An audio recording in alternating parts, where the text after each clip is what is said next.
Hello, everybody, and welcome to the second edition of the Krehbiel Letter podcast. I'm going to be talking today about Volume 1, Number 5, the December 2022 edition of the Krehbiel Letter. I'm not going to read it to you. If you want to read the letter, go to krehbielgroup.com. There's a link over on the right. You can access the archives where you can see all the issues, and you can read it for yourself. But I'm going to tell you what I'm covering this one. The first article is called Customizations Can Cause No End of Headaches. And the main takeaways are that a custom solution can distract you from your real business. You're spending time trying to build this thing rather than making your mittens or whatever it is you do. And if you're going to go the customization route, you really need to calculate the long-term costs and the potential problems with a custom solution. Now, there are, of course, situations where a custom solution is the right thing to do, and I don't want to distract from that. I just want to say, remember the downside, right? Off the shelf doesn't always work, but a custom solution can be great, or it can cause you a lot of headaches. It puts you in the technology business. And I work mostly with publishers, and publishers should stick to publishing when they can. They don't really want to be technology companies. It distracts you from your actual mission. There's no one and done. Once you build something, now you're going to have to support it. Now you're going to have to integrate it with other systems. Now you're going to have to deal with when Apple does an update or something, right? So you're constantly working on this custom solution. It interferes with your ability to integrate with other platforms because other platforms have integrations with off-the-shelf solutions often. They don't have an integration with your solution. Now, think about four things before you go the custom route. You want to explain the problem very carefully and why and how your current solution is not meeting expectations. Be really honest about this. How bad is it really? Sometimes people bellyache a lot, but try to get down to brass tacks. How bad is your current solution? Distinguish necessary and whimsical customizations. Every item needs to justify itself. Custom is not an excuse to go crazy and do everything on the laundry list and everybody's wish list. Consider the virtue of simplicity, even if it seems boring. Apple and Amazon tried to make e-commerce very simple, and they did things most fulfillment companies would say, wait a minute, that's not how you run fulfillment. And they're right, the fulfillment companies are right, but Apple and Amazon made things much simpler, and maybe that was a benefit. Maybe not. Document every customization. This is really important. At some point down the road, you're going to need to send the documentation for your custom system to a programmer in Romania to do some other thing, right? You need to make sure you document it so he understands what's going on. Okay, so remember, custom technology solution can distract you from your real business, and there are a lot of costs that you need to take into account. Now, the second article is called What If Programmatic Advertising Died? And this is based on Bob Hoffman's book called Ad Scam. Bob Hoffman's books are really funny. He's a very clever guy. So read his book. That one's really good. And then Marketers Are From Mars, are from New Jersey is also really good. Be very suspicious of your programmatic ad spend and buy your ads from the people who display them. An interesting exercise in disaster planning is to imagine what would you do if all your sources of revenue disappeared. It's a good thing to take some time and take a walk in the park and think, what else could I do? If Bob Hoffman is right, your programmatic revenue, or the benefit you're getting from taking out programmatic ads, might have already disappeared and you didn't even notice it because it's all garbage. I often say that every business book I've read could easily have been 1/5 as long. That's generally speaking true for nonfiction books. But that's not true with Hoffman's books. He cuts it down to the bone. It's short and it's funny and it's a quick read. Hoffman believes in advertising, but he's absolutely sure that programmatic is the worst side of it and is mostly useless. In fact, he blames programmatic advertising and the things that come along with it, the tracking and the cookies and everything else. He blames that for a lot of social ills. And there's some good evidence for that. You should look up a guy named Jonathan Haidt who covers similar sorts of things. AdScan claims ad fraud has become pervasive because advertisers no longer buy ads from the people who display them, and the system for buying the ads is largely incomprehensible. And by that, he doesn't mean that it's hard to figure out how to buy them. They make that relatively easy. What's incomprehensible is what's actually happening. If you buy an ad in a print magazine, you can go buy the print magazine and see your ad. If you buy your ad on a website, you just hope that it's there, because it's really You can't go see it because you're not part of the target audience, right? You're buying it for some mystical audience somewhere. You're not even positive that the ad is showing up. Hoffman says that ad fraud falls into three buckets: fraudulent audiences, fraudulent websites, and fraudulent clicks. When you put it all together, ad fraud, according to Hoffman, is one of the largest frauds in history, and only 3% of programmatic ad purchases result in actual ads seen by people. That's pretty awful. On a related note, I recently saw a story about a study that said ads work best when they're next to relevant content, which seems pretty obvious, right? So structure your ad spend accordingly. Put your ads next to relevant content and buy your ads from the people who place the ads on the site. All right, the next article is called Sources for New Product Ideas. And the key takeaways are use data as a source of and check on product ideas. A customer data platform is a great tool for this. Don't confuse what people like with what they're willing to pay for, and look for ways to turn customer interactions into data. Now, editors' opinions are great, and the boss's crazy idea from a cocktail party is an idea, right? You get all these ideas that come into the hopper, but it's good to use data to come up with ideas and to fine-tune ideas that you already have, to verify or to discredit hunches. Analytics can give a good hint. You notice that a lot of people viewed a particular article. So you say, okay, maybe we can build on that, do other articles in that same topic, or build a product around that concept or that article. And that's a good approach. I have to remind myself that, generally speaking, I'm not a fan of entirely ad-based products. That's just my bias. There's nothing wrong with ad-based products, obviously, but my bias is towards the subscription side, towards trying to sell something. And my friend Chris Maffa likes to say, there's all the difference in the world between someone who will spend $1 and someone who won't. And the fact that a bunch of people are viewing an article is a good thing, but that doesn't mean they're willing to give you any money, right? So if you have a subscription model or a paid model, then traffic by itself is not necessarily an indication of a good product. It might be for an ad-supported model, but not for a paid model. So when I hear lots of people are viewing this content, great, but are they willing to pay? It's another entirely. A customer data platform can help where analytics fails, because a customer data platform can help you sort through who are the people who are viewing this content. Are they my customers or are they other people? And you can make audiences around that, and you can dig deeper into how people are dealing with your content. Another way to look for product ideas is to mine comments.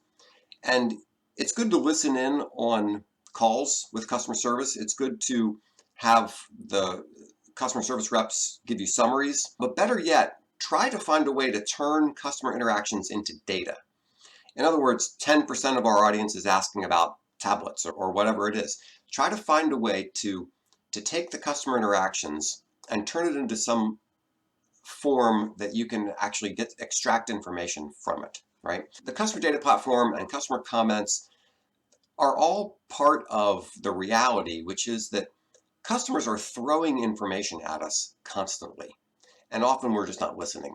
We don't know what to listen for and what to hear about what they're telling us about our products and about what they like. Social media, I'm being a little bit of a joker here, but if your market is disgruntled baboons, then by all means, get your product ideas from Twitter. I'm not a huge fan of social media, and I don't think social media is a good guide for paid products. It might be helpful for ad-supported things if you just want to see what people are interested in reading, right? Q&A sessions at events provide good qualitative feedback, but you need to quantify what you hear with further research. And earlier this year, I went to the IEX conference in Austin, and there was a lot there about market research. And I'm mostly in the publishing space, and it made me wonder, why don't publishers do more of this? I don't really understand. I think publishers do need to look more into the qualitative research, quantitative and qualitative research, to help them refine ideas and refine their products. Finally, data can tell you if your customers are using your service the way you think they are.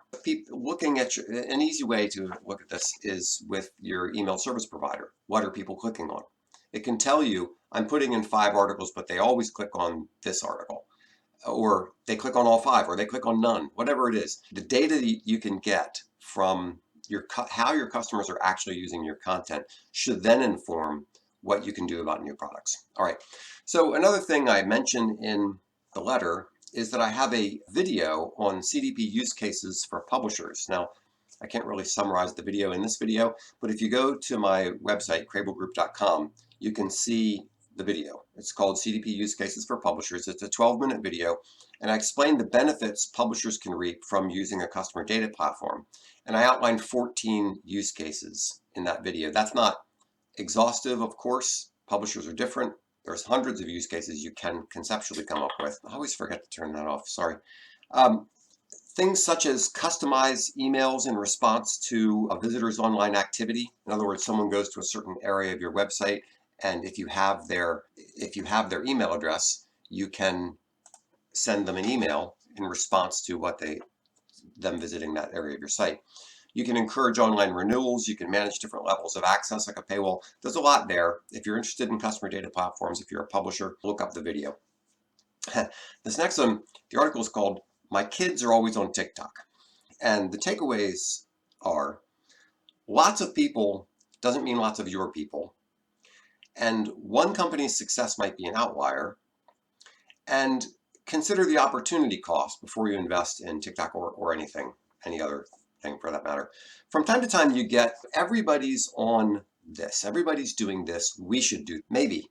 Everybody is at the football game. That doesn't necessarily mean that they're the right people for your product.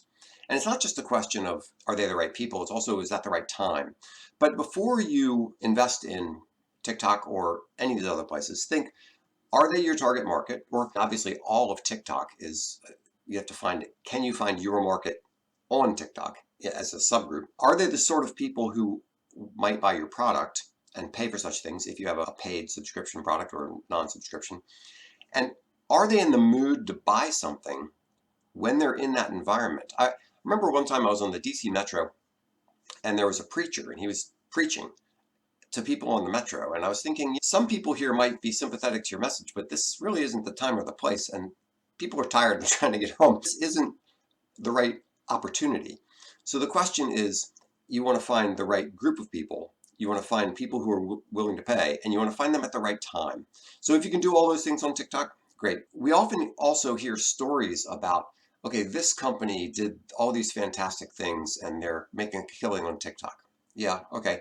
And Michael Jordan did very well in basketball. That doesn't mean you will, right? So just because somebody has done fabulously well on TikTok doesn't necessarily mean you will. You might. Maybe it's worth a try. People have encouraged me to give it a try. I think I might give it a try. We'll see. But don't think that just because other people made a success that you're going to. And then lastly, consider the opportunity cost. What are you not doing because you're spending time on TikTok? All right, I have an ad here for the podcast, which you're obviously listening to. And then I have an article called CDP Implementation Mistakes to Avoid. This is an article that's available on my website. It's really easy to make a mess of a CDP implementation. And too many companies buy into the hype without really thinking it through and understanding what they're doing. And then a couple of years later, they think, where did all that money go? So here are 10 things to avoid. Don't rush it. It's very easy to think, I want to get quick wins. But if you rush it, you'll regret it. A mistake is to fail to think carefully about identity.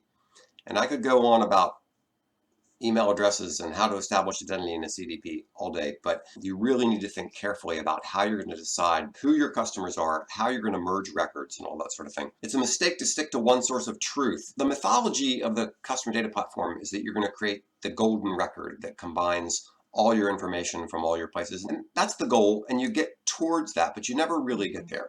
Sometimes there are other sources of truth that you need to take into account. Like your ESP might be a source of truth. That's the source of truth for people who are signed up to your e-newsletters, not the CDP. Or maybe you want it in the CDP.